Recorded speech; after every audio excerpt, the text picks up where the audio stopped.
right, here we are, NAMM 2014. We came by Kush Audio. Many of you guys wanted to hear about Pusher. We also are going to talk a little bit about Clariphonic. But we're sitting here with the designer himself, the man who does all the magic, Gregory Scott. So tell us a little bit about why we start with the Clariphonic. Clariphonic, the plugin? Yes. Yeah. The Clariphonic is the modeled version of our hardware over here. Clariphonic is a magical little beast that's very addictive because it only works on high frequencies and upper mid-range, which everybody loves. It's an unusual architecture. It's parallel equalizer, so it's two high shelves working in parallel.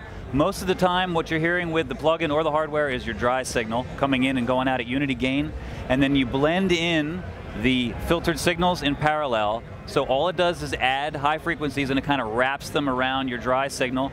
The effect is very smooth and very holographic and very gentle. So it's easy to overdo with this thing. I tell people you might want to back it off at first until you really learn to hear what it does. But it's very powerful and it kind of gives you an instant mastering sheen or gloss that sounds a lot more expensive than it is.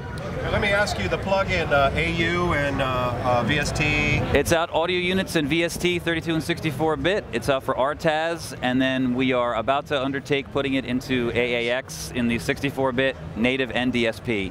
That's going to be right behind the UBK1, which we're almost buttoned up now on the 64-bit AAX formats. Okay, excellent. Yeah. All right, now tell us, because everybody wants to hear about Pusher and what it's going to do and what we're going to be able to do and how we can tweak our sounds with it. It's okay. Pusher's very hard to describe because there's nothing else like it out there, and I say that not in a hyperbole sense, but literally it's got a unique concept.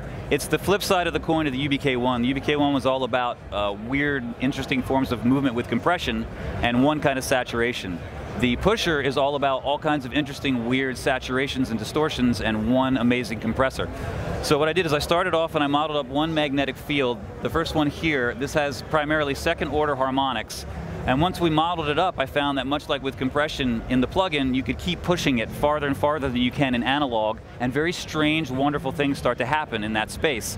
And I was like, okay, so what happens? Second order harmonics. It's primarily second order, but the other ones come up the more you push it. But then once you go beyond the analog headroom stage into the distortions that will do, you get very weird phase things happening, very weird transient shapes, very kind of alien colors will come out.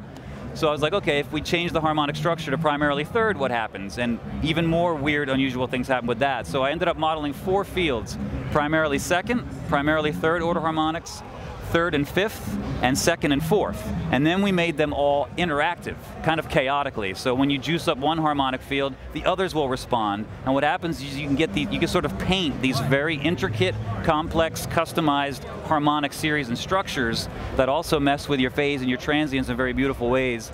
And then you have these other controls over here that again are a little hard to describe, but once you get a sort of harmonic series that you like, this will turn up the magnetism of all the fields simultaneously or back them off. So it acts on all 4. All 4 at the same time, and then this little knob here will change how they respond to that magnetism in terms of how the overtones relate to the fundamentals. So you can sort of skew the harmonic series up or down in addition to all the different series that are happening in there. You can control the wet-dry blend up here with the dry signal and the harmonics, and then you pass that along to what is a very powerful diode limiting kind of compressor. So unlike the everything under control. Well, what you could do is, unlike the UBK1, which is very fast and very squishy, this is a very punchy, very solid kind of thing. So you can define and redefine the transients that you've kind of mangled with a distortion and create a more solid, usable form again.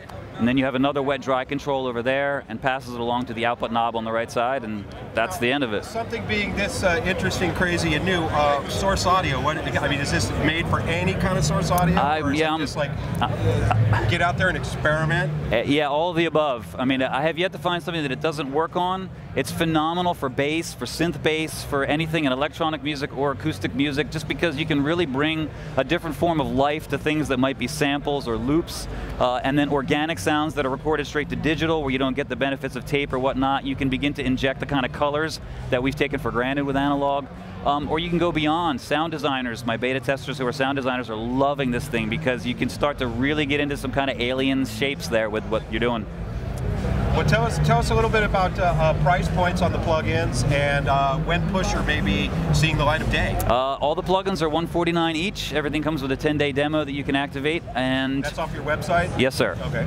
And then the Pusher is going to be out, well, I'm going to say roughly 2 weeks for the audio units in VST, And then because we have a pipeline with the UBK1 and Clariphonic on the AAX, the pusher's right behind them, so we're estimating about 10 weeks on the Pro Tools formats. 10 weeks for Pro Tools and 2 weeks for everybody else.